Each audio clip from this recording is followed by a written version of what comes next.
না আমি গাড়ীৰ মানুহ হয়, আমাৰ হয়। ধৰি আছে বাছখনে আহি আমি 40তে আছিলো, আহি ব্ৰেক মাৰিছে, আগৰ গাড়ীখন ৰখা কাৰণে ইহঁতে এইখনে মাৰি দিছে। আমাৰ গাড়ীখনৰ অৱস্থা চাওক, স্পীডত আহিছে, বেছি আছে গাড়ী স্পীড, এইখনে মাৰি দিছে। গাড়ীখনৰ অৱস্থা গাড়ীখনৰ অৱস্থা দেখাম কেমেৰাত হাত নিদিব। গাছ চাছ গোটেই ভাঙিছে, আমাৰ বেছি বছৰো হোৱা নাছিল গাড়ীখন কিনা। নেহৰু মই শিকি থকা গাড়ী এখন মেকান অলপ গোটেই ইঞ্চুৰেঞ্চৰ পইচা লাগিব আমাক।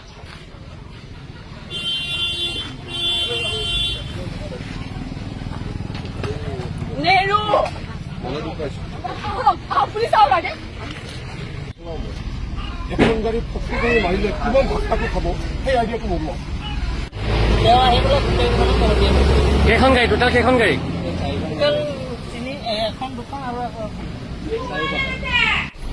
এখন গাড়ীত হৈ আছে ন, 4খন গাড়ী একেলগে এক্সিডেণ্ট।